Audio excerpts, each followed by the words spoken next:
بسم الله الرحمن الرحيم. الحمد لله رب العالمين، وصلى الله وسلم وبارك على نبينا محمد وعلى آله وصحبه أجمعين، أما بعد. ہم لوگ عمدۃ الاحکام للامام المقدسی اس کتاب میں کتاب الصیام کی آخری احادیث پڑھ رہے ہیں، جس میں آج ہم لوگوں کو باب الاعتکاف پڑھنا ہے۔ باب الاعتکاف میں حدیث نمبر 203 ہمارے پاس نسخے میں ہے، 203 حدیث نمبر، اور بعض لوگوں کے پی ڈی ایف کے نسخے میں 254 ہوگا۔ تو شروع کریں گے شیخ؟ جی، نحمده ونصلي على رسوله الكريم، اما بعد. عن عائشة رضي الله عنها أن رسول الله صلى الله عليه وسلم كان يعتكف في العشر الأواخر من رمضان حتى توفاه الله تعالى، ثم اعتكف أزواجه من بعده. وفي لفظ كان رسول الله صلى الله عليه وسلم يعتكف كل رمضان، فإذا صلى الغداة جاء مكانه الذي اعتكف فيه. وعن عائشة مكانه الذي اعتكف فيه. وعن عائشة رضي الله عنها أنها كانت ترجل النبي صلى الله عليه وسلم، وهي ترجل النبي. اچھا جی أنها كانت ترجل النبي صلى الله عليه وسلم وهي حائض وهو معتكف في المسجد، وهي في حجرتها يناولها رأسه.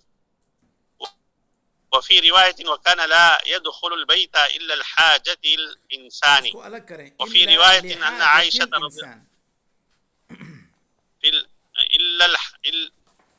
وكان لا يدخل البيت إلا لحاجة الإنسان. جی صحیح پڑھ رہے ہیں ہم. وفي رواية أن عائشة رضي الله عنها قالت إني كنت لا أدخل البيت إلا لحاجتي والمريض فيه، فما أسأل عنه إلا وأنا مارة. وعن عمر بن الخطاب رضي الله عنه قال قلت يا رسول الله إني كنت نذرت في الجاهلية أن أعتكف ليلة، وفي رواية يوما في المسجد الحرام، قال فأوفي بنذرك. ولم يذكر بعض الرواية يوما ولا ليلة. وعن صفية بن ولم يذكر بعض الرواة يوما ولا ليلة. وعن صفية بن حيي رضي الله عنها قالت كان رسول الله صلى الله عليه وسلم معتكفا في المسجد فأتيته أزوره ليلا فحدثته، ثم قمت لأنقلب فقام معي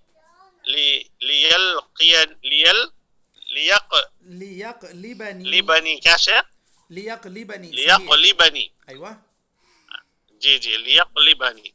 وكان مسكنها في دار أسامة بن زيد، فمر رجلان من الأنصار فلما رأى يا رسول الله عليه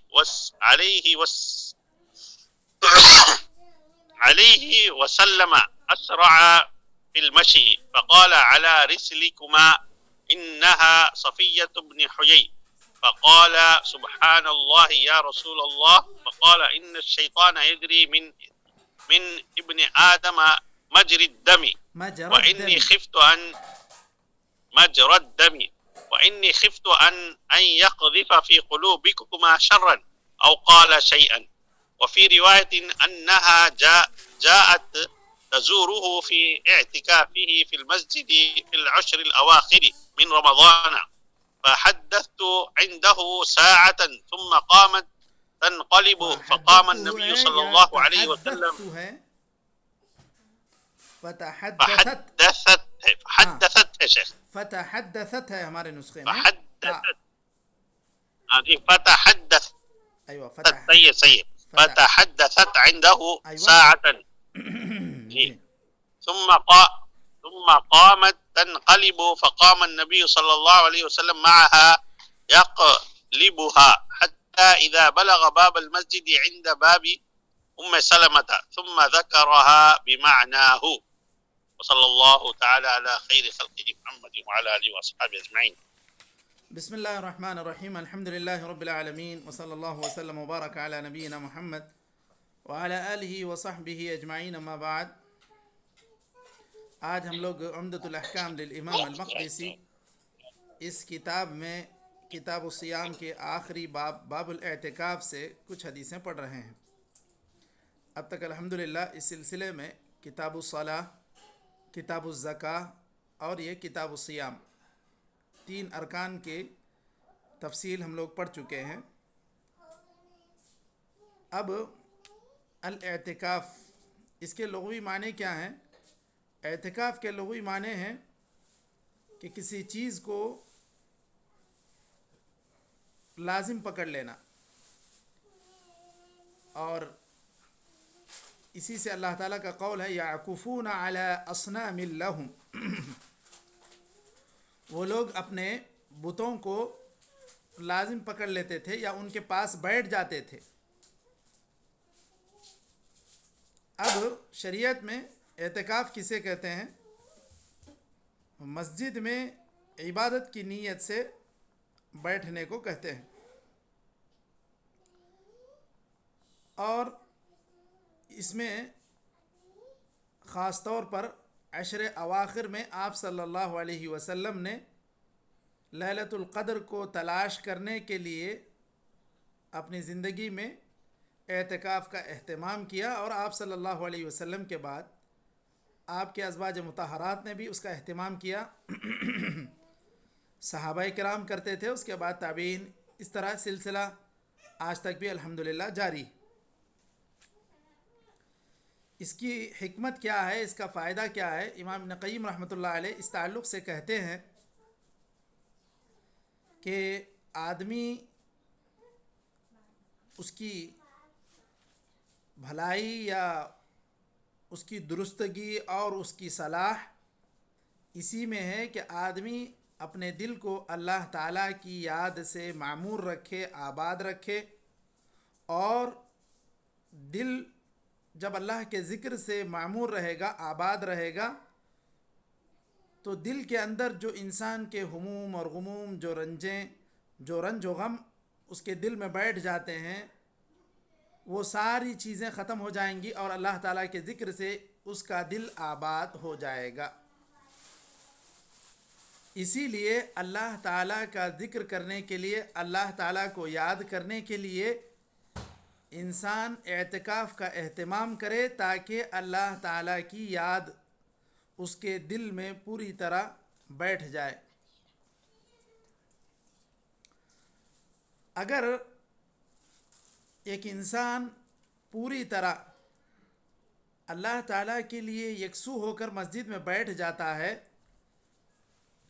اللہ تعالیٰ کی یاد کے لیے پوری طرح یکسو ہو کر مسجد میں بیٹھ جاتا ہے، تو گویا کہ اسے ایک سرور اور ایک اطمینان اسے حاصل ہوتا. اگر ایک انسان یہ جو اللہ کے رسول صلی اللہ علیہ وسلم نے طریقہ بتلایا، اگر وہ طریقہ اپنا لے تو یہ زیادہ ممکن ہے کہ وہ لیلۃ القدر میں خاص طور پر عبادت میں مصروف رہے. اب یہ دل کے جو رنجشیں ہیں، دل کی جو تکلیفیں ہیں، دل کے جو غم ہیں، یہ ساری چیزوں کو دور کرنے کے لیے انسان اللہ تعالیٰ سے سرگوشی کرے، اللہ تعالیٰ کے ذکر کے لیے اپنے آپ کو ایک جگہ، مخصوص جگہ میں اپنے آپ کو محدود کر لے. تو اسی لیے اعتکاف کی سنت اللہ تعالیٰ نے جاری کی. یہ امام ابن قیم رحمۃ اللہ علیہ کی باتوں کا خلاصہ ہے. اب یہاں اعتکاف سے متعلق کچھ احکام ہیں سب سے پہلی بات تو یہ ہے کہ کیا اعتکاف کرنے کے لیے روزہ شرط ہے؟ تو اس کے اندر راجح بات یہ ہے کہ اعتکاف کے لیے روزہ شرط نہیں ہے، لیکن آپ صلی اللہ علیہ وسلم نے بغیر روزے کے کبھی اعتکاف نہیں کیا۔ آپ صلی اللہ علیہ وسلم نے جب بھی اعتکاف کیا تو خاص طور پر رمضان کی بات، تو آپ صلی اللہ علیہ وسلم نے روزے کا اہتمام کیا کیونکہ یہ روزے کا مہینہ تھا۔ لیکن آپ صلی اللہ علیہ وسلم نے ایک مرتبہ شوال میں اپنے اعتکاف کی قضا کی، یا اپنا اعتکاف جب دیکھا کہ سارے لوگ مسجد میں خیمے ڈال دیے ہیں، تو آپ صلی اللہ علیہ وسلم نے کہا ٹھیک ہے، تو ہمارا اس مرتبہ اعتکاف نہیں ہوگا۔ آپ صلی اللہ علیہ وسلم نے اس وقت شوال میں اپنا اعتکاف کیا تھا۔ تو یہ جو شوال میں اعتکاف کیا، اہل علم کا کہنا ہے کہ اس وقت آپ صلی اللہ علیہ وسلم نے روزے کا اہتمام کیا، ایسا کہیں منقول نہیں ہے۔ تو اس سے پتہ یہ چلتا ہے کہ روزہ رکھنا اعتکاف کی صحت کے لیے شرط نہیں ہے، لیکن یہ ہے کہ آپ صلی اللہ علیہ وسلم نے جب بھی اعتکاف کیا تو روزہ رکھ کر ہی اعتکاف کیا، خاص طور پر رمضان کی بات۔ لیکن اگر ایسا ہوا کہ کوئی اعتکاف میں بیٹھ گیا، مریض ہو گیا، اور وہ اعتکاف کے ساتھ ساتھ اب روزہ بھی کنٹینیو نہیں کر سکتا، تو پھر ایسا نہیں کہ وہ اعتکاف بھی چھوڑ کر گھر چلا جائے، بلکہ وہ بغیر روزے کے بھی وہ اعتکاف کو مکمل کر سکتا ہے۔ پہلی حدیث نمبر 203 حضرت عائشہ کی حدیث ہے کہ آپ صلی اللہ علیہ وسلم رمضان کے آخری عشرے میں اعتکاف کیا کرتے تھے اپنی وفات تک۔ پھر آپ صلی اللہ علیہ وسلم کے بعد آپ کی بیویوں نے اس سنت کو جاری رکھا، اور اس حدیث میں مزید بعض روایتوں میں اضافہ یہ ہے کہ نبی کریم صلی اللہ علیہ وسلم اعتکاف کرتے تھے، اور جب فجر کی نماز پڑھتے تو اپنے معتکف میں آتے، یا اپنے اس خیمے میں آتے، یا اس جگہ میں آتے جہاں پر آپ صلی اللہ علیہ وسلم اعتکاف کے لیے بیٹھا کرتے تھے۔ اعتکاف کے لیے اپنے لیے معتکف ایک جگہ مخصوص کر لیا کرتا تھا، کپڑا لگا کر یا خیمے کی شکل بنا کر۔ تو وہاں آپ صلی اللہ علیہ وسلم رات میں جا کر نہیں بیٹھتے تھے، رات پوری عبادت کرتے مسجد ہی میں، پھر جب آپ صلی اللہ علیہ وسلم فجر کے بعد وہاں اعتکاف میں آپ صلی اللہ علیہ وسلم معتکف میں چلے جایا کرتے تھے۔ لیکن جو آدمی اعتکاف کرنا چاہ رہا ہے اس کو ضروری ہوگا کہ وہ 20 رمضان کے دن مغرب سے پہلے مسجد میں چلے جائے، کیونکہ 21ویں رات جب شروع ہوتی ہے تو اس کو مسجد میں ہونا چاہیے، جو آدمی آخری عشرے کا اعتکاف کرنا چاہ رہا ہے۔ ایسا نہیں ہے کہ آپ 20 رمضان کے بعد عشاء کی نماز پڑھے پھر گھر گئے، پھر آپ واپس آئے فجر بعد یا فجر سے پہلے پھر اعتکاف شروع کیا، تو ایسا نہیں، کیونکہ رمضان میں جو 21 رمضان ہے وہ مغرب کے بعد شروع ہو جاتا ہے۔ تو یہی اسلامی تاریخ اور یہی ہجری تاریخ کا طریقہ ہے کہ غروب آفتاب کے بعد سے ہی وہاں وہ دن شروع ہو جاتا ہے۔ تو آدمی جو اعتکاف کرنا چاہتا ہے اسے مغرب کے بعد ہی سے مغرب سے پہلے چلے جانا چاہیے مسجد کے اندر۔ اس کے بعد وہ اندر جو معتکف ہے، اپنی جو اعتکاف کی جگہ ہے، وہ اس میں کبھی بھی جائے۔ وہ خصوصاً آپ صلی اللہ علیہ وسلم فجر کے بعد جایا کرتے تھے۔ اس کے بعد 204 جو حدیث نمبر ہے حضرت عائشہ ہی کی حدیث ہے کہ آپ صلی اللہ علیہ وسلم اعتکاف میں ہوتے اور حضرت عائشہ آپ کو کنگھی کیا کرتی تھی۔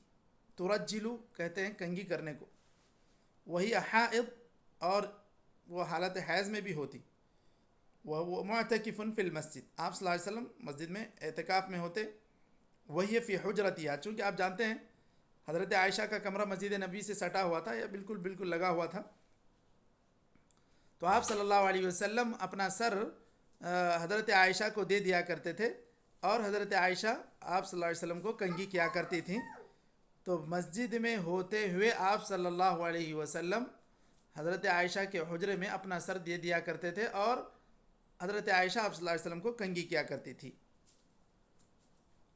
اور آپ صلی اللہ علیہ وسلم کا معمول یہ تھا کہ آپ اعتکاف میں رہتے ہوئے کسی سخت ضرورت کے علاوہ کسی اور کام کے لیے نہ آتے. مثال کے طور پر سخت ضرورت سے مراد کھانا کھانا ہے یا ضرورت کے لیے جانا ہے اور مسجد میں اس کا انتظام نہیں ہو پا رہا ہے، تو ایسی صورت میں انسان اپنے اعتکاف سے، اپنے معتکف سے گھر کے اندر جا سکتا ہے کھانے کے لیے یا اپنی ضرورت کے لیے. اس کے علاوہ اور کسی عذر کے لیے انسان کو اپنے اعتکاف سے نکل کر گھر نہیں جانا چاہیے. اگر کھانے کا بھی انتظام مسجد میں ہو جاتا ہے، ضرورت کے لیے بھی انتظام ہے، تو پھر کسی بھی ضرورت کے لیے مسجد سے باہر نہیں جانا چاہیے. حضرت عائشہ جب اعتکاف کے لیے بیٹھا کرتی تھیں تو ان کا بھی یہی معمول تھا. وہ اپنا حال بیان کرتی ہیں کہ میں اپنے گھر میں جاتی اور گھر میں کوئی انسان بیمار بھی ہوتا تو ان کو بیٹھ کر حال چال ان کا نہیں معلوم کرتی. کھانا کھائے مثال کے طور پر، اور ضرورت تھی ختم ہو گئی، نکل کے آ رہے تھے. اب مثال کے طور پہ اگر کوئی وہاں پر بیمار تھا تو آپ ان کے بیمار پرسی کے لیے بیٹھ کر بھی نہیں پوچھتے تھے، آپ گزرتے ہوئے پوچھ لیا کرتی تھیں کہ کیسے ہیں آپ، ٹھیک ہیں. تو اس طرح آدمی کو سوائے عبادت کے اور کسی کام کے لیے اعتکاف میں اپنے وقت کو مصروف نہیں رکھنا چاہیے. اس سے یہ بات معلوم ہوتی ہے. اب اس حدیث سے جو باتیں ماخوذ ہیں یا مستنبط ہو رہی ہیں، اس میں سب سے پہلا مسئلہ تو یہ ہے کہ اعتکاف میں رہتے ہوئے کنگھی کرنا، نہانا دھونا، یہ ساری چیزیں منع نہیں ہیں. اور اسی طرح دوسرا مسئلہ یہ بھی معلوم ہوتا ہے کہ اعتکاف میں رہتے ہوئے اپنی بیوی اگر وہ کنگھی کر دے یا آ کر بات کر کے جائے یا آپ کا ہاتھ اس کے ہاتھ کو لگ جائے، اس کا ہاتھ آپ کے سر کو لگ جائے، تو اس سے کوئی فرق نہیں پڑتا. اس سے یہ بھی معلوم ہوتا ہے کہ اعتکاف جو ہوگا مسجد ہی میں ہوگا، کیونکہ اللہ تعالیٰ نے اس کا جو ذکر کیا وَأَنْتُمْ عَاكِفُونَ فِي الْمَسَاجِدِ، مسجد ہی میں اعتکاف ہوگا. اعتکاف گھر میں نہیں ہو سکتا، نہ مرد کے لیے نہ عورت کے لیے. اسی طرح معتکف کے لیے یہ جائز نہیں کہ وہ کسی اہم ضرورت کے بغیر نکلے. یعنی جیسے کہ کھانا کھانا ہے یا ضرورت کے لیے جانا ہے تو یہی اہم ضرورت ہے، اس کے علاوہ کوئی ایسی ضرورت نہیں ہے جو انسان کو نکلنے پر مجبور کرے، الا ہے کہ اس کی طبیعت اتنی خراب ہو جائے کہ پھر اس کو ہسپتال لے جانا پڑے، ایسی کوئی بات ہو جائے. یہاں پر ایک مسئلہ یہ بھی ماخوذ ہے کہ انسان اگر اپنا سر یا بدن یا ہاتھ مسجد سے باہر نکالتا ہے تو اس سے یہ نہیں کہا جائے گا یا اس کا یہ مفہوم نہیں لیا جائے گا کہ یہ انسان مسجد سے باہر نکلا ہے. جیسا کہ آپ صلی اللہ علیہ وسلم نے کنگھی کرانے کے لیے اپنے سر کو مسجد سے باہر نکالا، یعنی اپنے حجرے میں، حضرت عائشہ کے حجرے میں اپنے سر کو دیا. تو آپ صلی اللہ علیہ وسلم کا بعض حصہ چونکہ مسجد سے باہر نکلا تو اس کا یہ مطلب نہیں ہے کہ یہ آدمی مسجد سے باہر نکل گیا. اور اس سے یہ بھی معلوم ہوتا ہے کہ حائض کو مسجد میں نہیں آنا چاہیے تاکہ وہ مسجد میں کہیں گندگی کا امکان نہ پیدا ہو جائے. اور اسی طرح اگر کوئی انسان ضرورت کے لیے نکلتا ہے اپنی، تو جیسے ہی ضرورت ختم ہو فوراً اس کو واپس مسجد میں لوٹ جانا چاہیے. اس کے بعد حدیث نمبر 205 ہے. اس کے اندر حضرت عمر بن خطاب رضی اللہ عنہ کی حدیث، وہ فرماتے ہیں کہ میں نے جاہلیت میں نظر مانی تھی کہ میں اعتکاف کروں مسجد حرام میں. تو آپ صلی اللہ علیہ وسلم سے پوچھا تو آپ صلی اللہ علیہ وسلم نے کہا کہ اپنی نظر کو پورا کرو، کیونکہ یہ نظر تو نظر طاعت تھی، اسی لیے اس کو پورا کرنے کے لیے آپ صلی اللہ علیہ وسلم نے حکم دیا تھا. یہاں اس حدیث سے جو مسائل مستنبط ہو رہے ہیں اس میں یہ کہ نظر کو پورا کرنا واجب ہے، گرچہ کہ وہ حالت کفر میں کیوں نہ منعقد کی گئی ہو، جبکہ نظر طاعت ہو. مان لیں کہ کسی نے حالت کفر میں یہ نظر مان لی تھی کہ اگر مجھے بیماری سے شفا ہو تو میں اتنے لوگوں پر خرچ کروں گا، اتنا پیسہ خرچ کروں گا، صدقہ کروں گا، تو ایسی صورت میں اس کو وہ نظر پوری کرنا چاہیے۔ اس کے بعد اگر وہ کسی خاص جگہ کی نظر مانا تھا تو وہاں پر ہی پورا کرنا چاہیے۔ مثال کے طور پر انہوں نے کہا کہ مسجد حرام میں نے نیت کی تھی، تو آپ صلی اللہ علیہ وسلم نے کہا کہ مسجد حرام میں اعتکاف کرو۔ اگر کسی خاص مسجد کی اس نے تعین نہیں کی تھی تو پھر کسی بھی مسجد میں کرے تو وہ نظر پوری ہو جائے گی۔ اور اسی طرح جس نے صرف ایک دن کا اعتکاف کی نیت کی اور یا ایک رات کے اعتکاف کی نیت کی، وہ جا کر ایک رات یا ایک دن اعتکاف کر لے تو پھر اس کی نظر کا اس کے اوپر سے ذمہ داری اس کی نظر کی مکمل ہو جائے گی۔ اس کے بعد ایک 206 جو حدیث نمبر الحدیث السادس بعد المئتین 206 حدیث ہے، اس کے اندر حضرت صفیہ بنت حیی ام المؤمنین بیان کرتی ہیں کہ آپ صلی اللہ علیہ وسلم اعتکاف میں تھے، آپ صلی اللہ علیہ وسلم سے بات کرنے کے لیے، ملاقات کے لیے میں مسجد پہنچی، تو آپ صلی اللہ علیہ وسلم سے انہوں نے بات کی۔ پھر جب یہ واپس ہونے لگی تو آپ صلی اللہ علیہ وسلم ان کو واپس چھوڑنے کے لیے باہر نکل رہے تھے، مسجد کے پاس تھے، مسجد کے دروازے کے پاس آ گئے، اور حضرت صفیہ کا جو قیام تھا وہ بعد میں چل کر اسامہ بن زید کے پاس وہ گھر گیا، تو اسی لیے ان کے گھر کی طرف منسوب ہے وَكَانَ مَسْكَنُهَا فِي بَيْتِ أُسَامَةَ بْنِ زید۔ اور یہ مسجد آپ صلی اللہ علیہ وسلم مسجد سے نکلے کہ ان کو تھوڑا سا رخصت کریں تو وہاں 2 آدمیوں کا گزر ہوا، انصاری صحابہ کا۔ جب انہوں نے آپ صلی اللہ علیہ وسلم کو دیکھا تو وہ جلدی جلدی یہاں سے نکل کر جانے لگے۔ آپ صلی اللہ علیہ وسلم نے کہا علی رسلکما، رکو، انہا صفیہ بنت حیی، کہ یہ میری بیوی ہے، یہ صفیہ بنت حیی ہے۔ اب ان کو اندازہ ہوا کہ آپ صلی اللہ علیہ وسلم نے یہ بات ایسے کیوں بتلائی، تو ان لوگوں نے سبحان اللہ پڑھا، اے اللہ کے رسول، ہم آپ کے تعلق سے ہمارے ذہن میں کوئی ایسی بات کیسے آ سکتی؟ تو آپ صلی اللہ علیہ وسلم نے کہا ان الشیطان یجری من ابن آدم مجرى الدم وانی خفت ان یقذف فی قلوبکما شرا۔